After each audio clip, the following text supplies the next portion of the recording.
अस्सलाम वालेकुम, this is me Ayesha कमल। हमने प्रीवियस जो है एसएसटी का फर्स्ट चैप्टर पढ़ा था और फिर हमने नेक्स्ट चैप्टर शुरू किया climate, world climate.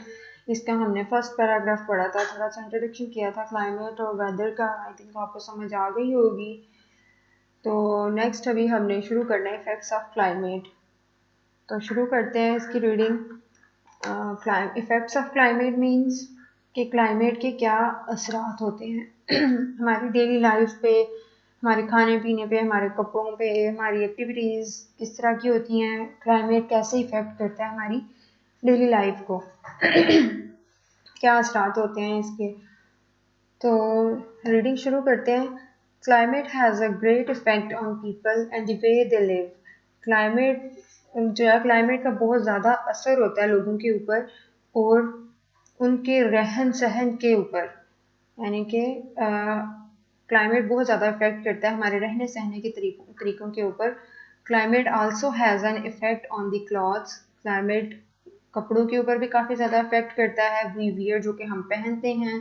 The food we eat, खुराक या खाना जो हम खाते हैं। And the way we spend our लेयर टाइम, और उस वक्त पे जो हम अपना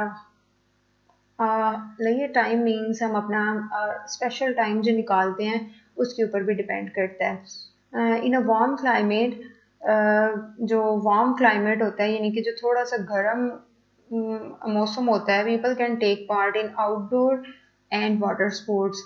लोग जो हैं वो आउटडोर एक्टिविटीज़ में पार्टिसिपेट करते हैं और वाटर स्पोर्ट्स में भी, यानी कि जो पानी की गेम्स होती हैं उसमें भी।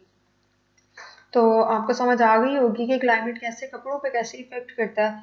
अब गर्मियों में हम कैसे कपड़े पहनते हैं, थोड़े नॉर्मल से लाइट वेट, जो गर्म नहीं होते वो कपड़े पहनते हैं। और सर्दियों में हम बहुत गर्म हैवी क्लॉथ्स पहनते हैं ताकि हमें सर्दी ना लगे।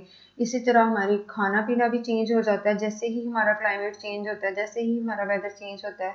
सर्दियों में हम गर्म चीज़ें खाना पसंद करते हैं, ड्राई फ्रूट्स खाना पसंद करते हैं। इसी तरह ड्रिंक भी हम वार्म ड्रिंक लेते हैं। और इसी तरह जो हम अपना टाइम स्पेंड करते हैं, हम ज़्यादातर धूप में बैठना पसंद करते हैं बजाय इसके कि हम ठंड में बैठें। हम हीटर लगाना पसंद करते हैं, और जबकि गर्मियों में हम एसी में रहना, किसी छाँव वाली जगह में बैठना पसंद करते हैं। इसी तरह वार्म क्लाइमेट जब गर्मियाँ होती हैं तो हम क्या करते हैं कि हम आउटडोर एक्टिविटीज़ को प्रेफर करते हैं बजाय इसके कि हम बोलें कि हम घर के अंदर रह के जो है टाइम स्पेंड करें। हम बोलेंगे कि हम कहीं बाहर निकलते हैं किसी ऐसी जगह जहाँ हमें हवा लगे, हम अच्छा महसूस करें। और water sports mean swimming pool पे जाना, बीचेस पे जाना, इस तरह की जो है एक्टिविटीज़ हम करना पसंद करते हैं वार्म क्लाइमेट में। जबकि in cold climates, people can still take part in outdoor sports, but they mostly prefer to stay indoors and enjoy indoor games. सीधी सी बात है कि सर्दियों में हम क्या करते हैं, हम बाहर जा सकते हैं, हम बाहर जाते हैं, लेकिन हम क्या करते हैं कि मोस्टली घर के अंदर रह के ही सब कुछ इंजॉय करने की कोशिश करते हैं। हम कहते हैं कि जहाँ पे हीट हो, हमें ठंडी हवा ना लगे, हमें ठंड ना लगे, हम वहाँ पे रह के जो है सारा कुछ ही मैनेज कर लें, अपनी सारी एक्टिविटीज़ कर लें। अब पिक्चर्स में भी नज़र आ रहा है boy dressed in warm clothes. सर्दियाँ यानी कि बर्फ़ स्नो सी गिर रही है, ठंड है, तो उसने वार्म कपड़े पहने हुए हैं, फर वाले और ये मोटे से कपड़े उसने पहने हुए हैं। Outdoor activities in summer, summer में हम जाते हैं जहाँ पे पानी ज़्यादा सारा हो, बोट्स वगैरह में, इस तरह। और कोस्टल क्लाइमेट इन माइल्ड, यानी कि कोस्टल एरियाज़ में टेम्परेचर ऑलमोस्ट माइल्ड ही रहता है। माइल्ड यानी कि दरमियाना सा रहता है, ना ही बहुत ज़्यादा गर्म होता है और ना ही बहुत ज़्यादा ठंडा होता है।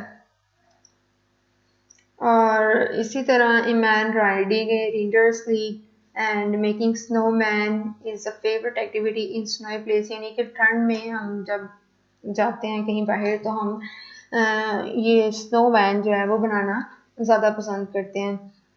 In some parts of the world where there is a lot of rainfall and many trees, people use wood to make their houses. दुनिया के कुछ हिस्से जहाँ पे बहुत ज़्यादा बारिश होती है वहाँ पे लोग अपने घर ट्रीज से बनाते हैं, ट्रीज मीन दरख्तों से बनाते हैं, लकड़ी से बनाते हैं, क्योंकि वहाँ पे बारिश बहुत ज़्यादा होती है और लकड़ी बहुत ज़्यादा होती है, तो वो उसको अपने घर बनाने के लिए यूज़ करते हैं, बजाय इसके कि ईंटें वगैरह यूज़ करें या पत्थर यूज़ करें। Some crops grow well in cold climate, कुछ जो क्रॉप्स हैं, क्रॉप्स का आपको पता है, राइस, वीट, ऐसे इनको हम क्रॉप्स कहते हैं। कुछ क्रॉप्स जो हैं कोल्ड क्लाइमेट में बहुत अच्छी ग्रो करती हैं, वाइल जबकि other grows well in a warm climate, कुछ जो हैं वो वार्म क्लाइमेट में काफ़ी अच्छी ग्रो करती हैं। For example wheat grows well in milder climate and rice grow well in warm climate. wheat कैसे क्लाइमेट में ग्रो करती है, milder climate, and rice grow in warm climate, warm, wet, tropical climate. These two grains are the most important food of the people in different parts of the world. ये rice and wheat, ये आप सबको भी पता है कि most common food है। आप दुनिया की किसी भी जगह पे चले जाएं, किसी भी हिस्से में, किसी भी रीजन में चले जाएं, तो इन दो चीज़ों में से एक चीज़ बहुत ज़्यादा खाई जाती है, बल्कि ये दोनों चीज़ें ही इकट्ठी काफ़ी ज़्यादा खाई जाती हैं। लेकिन किसी जगह पे वीट बहुत ज़्यादा यूज़ होती है, किसी जगह पे राइस बहुत ज़्यादा यूज़ होते हैं।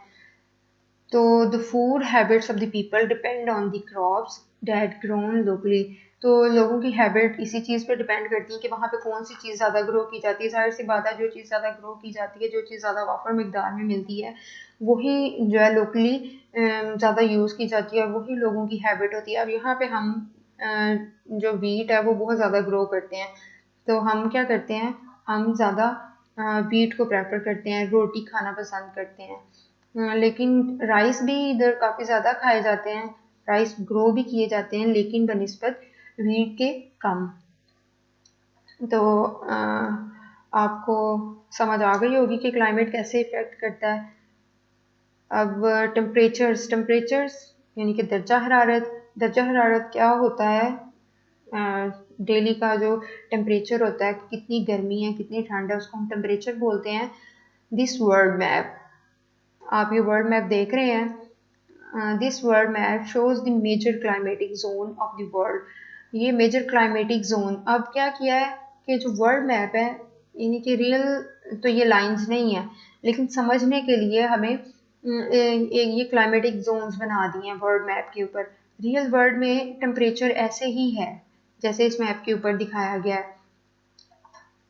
On this map you can see the special lines of latitude, north and south of the equator. आप ये लाइंस देख रहे हैं, इक्वेटर के ऊपर ये दो लाइंस और ये दो लाइंस, ये लैटिट्यूड की लाइंस हैं, जो ईस्ट से वेस्ट जाती हैं, उनको हम लैटिट्यूड कहते हैं। तो इनको हम स्पेशल लाइंस क्यों कह रहे हैं? These are the Arctic Circle 66.5 degree north, the Tropic of Cancer 23.5 degree north, the Antarctic Circle 66.5 degree south and the Tropic of Capricorn। आप ये देख रहे हैं 66.5, 23.5 डिग्री और 23.5 डिग्री साउथ, और ये साउथ, ये नॉर्थ और ये साउथ वाली साइड पे। इसी तरह tropic of Capricorn 23.5 degree south है। These lines are helpful in marking the major climatic zones of the world। ये lines major climatic zones को divide करने में, बनाने में जो है help करते हैं। अब ये इसे हम कैसे divide करते हैं कि major climatic zone, the polar regions, the temperate regions, the tropical regions and the equatorial regions, ये 4 regions में डिवाइड करता है। अब द पोलर रीजन्स कौन से हैं? ये पोल्स वाले रीजन्स हैं, ये नॉर्थ पोल और साउथ पोल, ये पोलर रीजन्स हैं। ये एक रीजन हो गया, यानी कि नॉर्थ और साउथ पोल को इन्होंने एक रीजन बना दिया, क्योंकि वहाँ पे सेम क्लाइमेट है। वहाँ पे सेम क्लाइमेट कैसे है ये भी मैंने आपको बताया था ऊपर, कि पोल्स पे क्यों इतनी ठंड होती है, किस वजह से वहाँ पे आइस इतनी ज़्यादा है, क्यों वो इतना ठंडा होता है, ये भी हमने पढ़ा था। और इक्वेटर का भी हमने पढ़ा था कि क्यों वहाँ पे इतनी ज़्यादा गर्मी है। तो इनकी सम सेम जो है सिमिलर स्पेसिफिकेशंस हैं, इस वजह से इनको एक रीजन में कर दिया। अब टेम्परेट रीजन्स कौन से हैं? टेम्परेट रीजन ये हैं, यहाँ से 23.5 डिग्री से 66.5 डिग्री नॉर्थ, और फिर साउथ से 23.5 डिग्री साउथ से 66.5 डिग्री साउथ तक। ये जो रीजन है यहाँ से लेके यहाँ तक, ये रीजन्स क्या हैं हमारे tropical sorry temperate region and tropical regions and the equatorial regions. इसके बाद ये रीजन जो है ये आपके इक्वेटोरियल रीजन्स, और इक्वेटोरियल रीजन तो होगा ये जो इक्वेटर के पास पास है। इससे ऊपर जो रीजन है ये यहाँ से लेके यहाँ तक, इसे हम कहेंगे ट्रॉपिकल रीजन। ठीक है, इस तरह ये लाइंस जो है हमारे मेजर क्लाइमेटिक जोन्स को डिवाइड करती हैं। अब we use the word region to describe an area of the world or a country that has specific features। हम जो है वर्ड एक यूज़ करते हैं रीजन, हम एक लफ्ज़ यूज़ करते हैं रीजन, जो कि बयान करता है कि an area of the world और ए कंट्री, मतलब किसी भी कंट्री का या वर्ल्ड का कोई भी एरिया जब हम डिफाइन करना होता है तो उधर हम वर्ड यूज़ करते हैं रीजन। रीजन का मतलब क्या है कि कोई जगह, कोई एरिया ऑफ ए और a country that has specific feature, जिसके कोई ख़ास फीचर्स हैं। तो ऊपर आई थिंक आपको क्लाइमेटिक जोन्स की समझ आ गई होगी कि क्या है। हमारे 4 क्लाइमेटिक जोन्स हैं, कौन कौन से? इक्वेटोरियल, ट्रॉपिकल और पोलर रीजन और टेम्परेट रीजन। ये हमारे 4 क्लाइमेटिक रीजन्स हैं। आप इस मैप में देख रहे होंगे यहाँ पे इतना कोई वो डार्क कलर नहीं है, बुक के ऊपर काफ़ी क्लियर है कि ये कलर्स क्या शो कर रहे हैं। अब यहाँ पे जहाँ पे लाइट पिंक कलर है वहाँ पे क्या है, very hot and very wet, कि बहुत ज़्यादा गर्म भी है और बहुत ज़्यादा वेट है। वेट क्या होता है कि वहाँ पे पानी बहुत ज़्यादा है, पानी इनके मॉइस्चर या फिर बारिश बहुत ज़्यादा होती है, तो वो वाले एरियाज। इनके गर्मी भी बहुत ज़्यादा है लेकिन वो क्या है, वेटी है, इनके मॉइस्चर वहाँ पे बहुत ज़्यादा, तो वो ये वाले एरियाज हैं जो इक्वेटर के पास पास हैं। यानी कि बहुत ज़्यादा गर्म है, वेरी का वर्ड यूज़ हो रहा है, इट्स मीन बहुत ज़्यादा गर्म है इक्वेटर के पास। बहुत ज़्यादा गर्म क्यों है इक्वेटर के पास? क्योंकि यहाँ पर सन जो है वो डायरेक्ट 90 डिग्री से इधर आ रहा होता है, सन रेजेस जो हैं वो डायरेक्ट इस जगह पे पहुँच रही होती हैं, इसलिए यहाँ पे हीट बहुत ज़्यादा अब्जॉर्ब हो जाती है, तो इस वजह से ये बहुत ज़्यादा गर्म होते हैं। और हॉट एंड वेट, यहाँ पे फिर आगे लाइट पिंक सा कलर है जो वो हॉट एंड वेट को, यानी कि इतना ज़्यादा नहीं लेकिन हॉट है और वेट भी है। आप देख रहे हैं उससे आगे इक्वेटर से आगे जो रीजन्स हैं वो ये हैं नज़दीक नज़दीक इसके, यानी कि पिंक जो थोड़े से डार्क पिंक कलर है वो इसको शो कर रहा है। तो उसके बाद येलो जो है वो क्या है कि वेरी हॉट, बहुत ज़्यादा गर्म, एंड वेरी ड्राई, और बहुत ड्राई है, यानी कि यहाँ पे वेट नहीं है। ऊपर वाले तो हॉट थे लेकिन साथ में वेट भी थे, लेकिन ये क्या है कि ये हॉट भी हैं और ड्राई भी हैं, ये नहीं है कि बस साथ वेट भी हैं। तो इनमें ये डेजर्ट्स आ जाते हैं, यानी कि जहाँ रेतले इलाके होते हैं जहाँ पे कुछ भी ग्रो भी नहीं करता, और उन एरियाज को हम डेजर्ट कहते हैं। आगे वार्म एंड वेट, यानी कि गर्म भी हैं और वेट भी हैं। ये अब ब्राउन सा कलर के हैं, ये ऊपर भी हैं इधर नीचे भी हैं। इसी तरह cool and dry, cool and dry यानी कि ठंडे और खुश्क बहुत। और फिर उसके बाद वाइट जो कलर है, यानी कि जहाँ पे ऊपर पोलर रीजन्स हैं, इधर नीचे से ये क्या है, वेरी कोल्ड। यहाँ पे तो सारा साल क्या है, बर्फ़ रहती है, बहुत ज़्यादा ठंड होती है, इसलिए यहाँ पे ये वेरी कोल्ड है। तो आई थिंक आपको इस मैप की थोड़ी बहुत समझ आ गई होगी कि ये मैप क्या बताना चाह रहा है आपको। एक तो इसने आपको 4 क्लाइमेटिक रीजन्स बताए हैं, कौन कौन से बताए हैं, इक्वेटोरियल, ट्रॉपिकल, टेम्परेट और पोलर रीजन्स। Equatorial, tropical,